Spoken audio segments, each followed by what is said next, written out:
HD கனடாவின் இன்றைய முக்கிய செய்திகள். இலங்கை செய்திகள். பிள்ளைகளுடன் நேரத்தை பெறுமதியாக செலவிடுவதுடன் கல்வி மற்றும் ஊட்டச்சத்தில் முதலீடு செய்யுங்கள். பெற்றோர்களுக்கு இலங்கையின் சச்சின் அறிவுரை.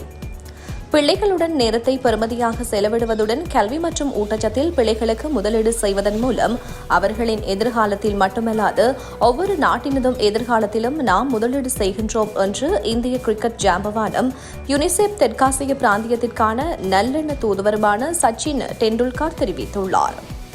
அதுடன் பாடசாலை மாணவர்கள் மிகுந்த மன உறுதியுடன் இருப்பதுடன் சிறந்த எதிர்காலத்திற்கான அவர்களின் நம்பிக்கையும் வலுவாக காணப்படுகிறது. அவர்கள் தங்களது இலக்குகளை அடைவதற்கு தொடர்ந்தும் நாம் உதவ வேண்டும் எனவும் குறிப்பிட்டார்.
Ayuban.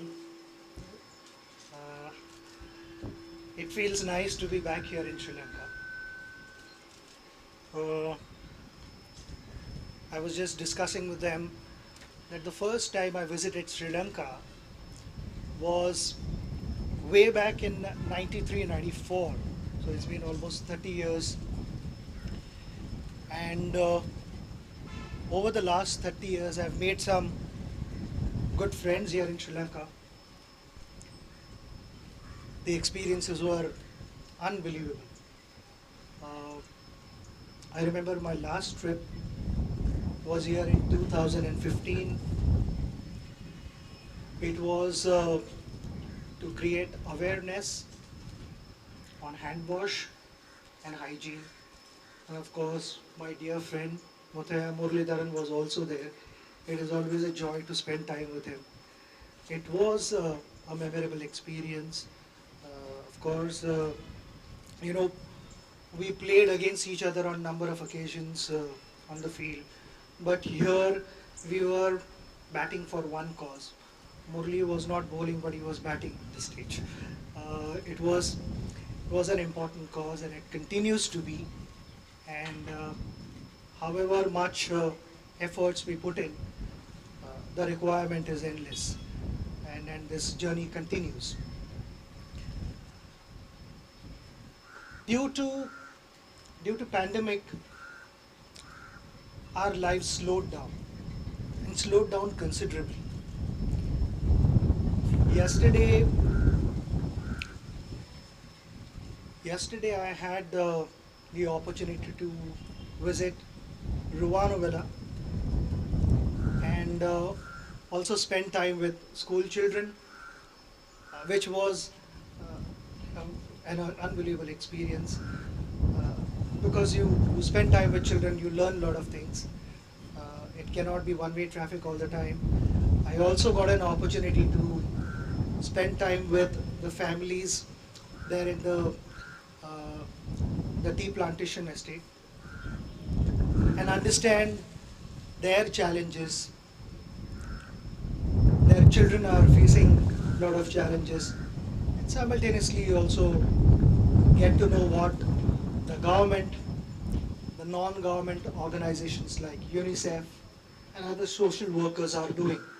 They're all trying their best, but like I said, the requirement is massive, and however efforts we may put in, they're not enough. That journey continues, and everyone is, the best part is everyone is committed to impacting their lives positively. I truly believe children are the future, and if we support them today, they will make us proud tomorrow. For every nation to prosper, I think the children in those countries need to grow up happy and healthy, and then things can turn around. But for that, there are three important things out of many which I feel with UNICEF having their inputs are important. The first one is early moments. The second one is nutrition. The third one is education. When it comes to nutrition, let me start with early moments first, because that is the sequence I would like to go in. Early moments, 80% of the brain development happens in the first 1,000 days. In fact, in the first 2 years, I would say after the baby is conceived, those are the most important years. So, the natural tendency is to focus on the nutrition. But along with nutrition, I think something which unknowingly parents, the family members ignore is spending time with the child. To spend more time with the child, to show love, to show affection, play with them, chat with them, hug them, cuddle them. I think these factors are really important for bonding, because that is when, like I said, 80% of the development of the brain is taking place. And the interaction that you have, the time that you spend, has an impact for the rest of the life on that baby, which we sometimes in our day-to-day hustle, we tend to ignore that unknowingly. So my advice would be, time is precious, I know, but not more than the baby. I think that is more important and cannot be ignored. The second one is nutrition. And when it comes to nutrition, it takes me back to my school days. I've never experienced Sri Lanka so witty. I was just discussing our fielding days here. They were unpleasant, but this is nice, possibly because you guys are here. So, coming back to my story, I used to play school matches, and the tendency was, if I was batting at lunchtime, not to have anything to eat. I would only have a couple of soft drinks and continue batting at lunchtime. As the standard of playing got better and better, I had to prepare myself differently. But this preparation was something which unknowingly I ignored. At lunchtime, not having proper meals, and that directly impacted my game. I got out after lunchtime in one of the important games, and the first thing I wanted to do was eat something. And there was a big lesson in that nutrition is important. Of course, that was by choice. But unfortunately, there are many families, due to economic challenges, they have no choice. Many households cannot afford to give quality or quantity food to their children, which really hurts. I'm told by UNICEF Sri Lanka that many children have prevalence of wasting. Many of them also suffer from stunting, and that's common in all developing nations. In fact, let me tell you one experience that I went to Ruwanvilla yesterday, and it was striking. It touched my heart. There were 5-6-year-old children. It was their meal time. They were all eating together, but at the same time, the teacher was moving around the table with a plate in her hand. And all children from their plate had to give a bit of food onto that plate. And I asked the teacher, what is happening? Why are they doing this? And she said, this is for all the birds who come outside and sit there. They know it's their food time too. And that's a beautiful thought, because it is about caring, sharing, and giving. I think these are important qualities. If they are inculcated at the right time, they stay with you forever. And why I'm talking about this example is because I feel there are so many people who are in a position to care, give, and share. And I'm standing here to ask their support in having a positive impact on these children's life who don't have fair opportunities. I remember before coming here in India, I was also told that something innovative has started in India, which is local therapeutic foods. And it is a ready to eat package which is made out of foods which are available in that local area with all those local ingredients. They prepare that, which is a nutritious meal. And I'm so sure that it must be happening in your beautiful country as well. But that is not enough. I feel the quality is there, but when you get to hear the numbers, the amount of children who don't have enough to eat, we also are looking for quantity. And that quality and quantity game can only happen if there is more support from all quarters. And that is also something that on behalf of UNICEF, I would like to uh, request to as many people as possible who can come forward and support this.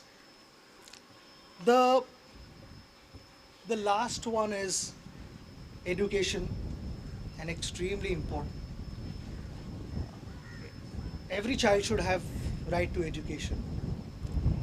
It is the foundation for every child, I believe, and it's something which which should happen on its own. I mean, we should not be even ideally discussing. We are in 2023, and malnutrition, education, looking after your children has to be a normal process. But again, here, due to pandemic, there were a lot of challenges. Schools were shut, colleges, offices, all the working spaces were shut. And what was the impact? The impact was children without education and families without salaries. It's a dangerous combination. During this period, we also learned that in pandemic, due to technology, we were able to connect with each other, and we found ways, we found solutions to better our lives. So I feel in today's world, we are capable of addressing this issue as well. I would bank upon the youth of Sri Lanka to be innovative like they have been, and work with the government, the social sectors, and provide impactful, low-cost education to the ones who cannot afford. It has the power to change the world, and I'm sure this is one step where Sri Lankan youth will take initiative and bring in that change. I also simultaneously believe that education cannot be restricted to only classrooms. I played sport throughout my life, and cricket taught me a lot in life. It gave me the opportunity to travel around the world. But as a kid, I was a naughty kid. I don't know how my parents kept patience. Only, when I had my two children, Sarah and Arjun, that is when I realized how patient my parents must have been. And that journey has been beautiful for me. So when I was practicing, I suddenly, from a naughty kid, I became more focused. My energy was channelized, and channelized for good reason. I had a dream. I wanted to play for India. And I started concentrating, I started more disciplined, more structured life. And this was all because I wanted to play for India. I was willing to do anything and everything under the sun which would help me progress in cricket. I started planning, but the most important thing was how to execute those plans. I had to go out there in the middle and execute all those things. And there were good days and there were bad days. Because of my family members, I also learnt a lot in life to have balance between celebrations and disappointments. So celebrations were not over the top, disappointments were not so low that I cannot get up on my feet again.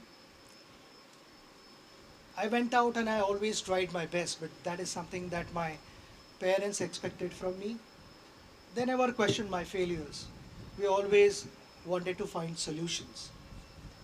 And I felt whenever I failed, I got back on my feet again and competed hard in the fairest possible manner.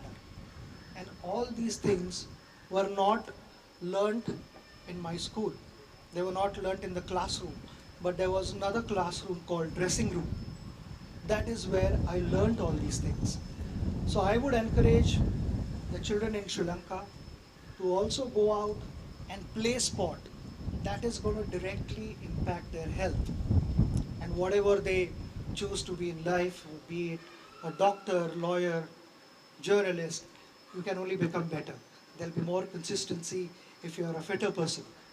A fitter nation can do wonders, and that is the aim of my trip here. Once again, this experience has been a brilliant experience for me, a learning experience, and this was only possible because of UNICEF. Thank you so very much, Team UNICEF. And first innings is played by UNICEF, but second innings will be played by you, so help us spread this message.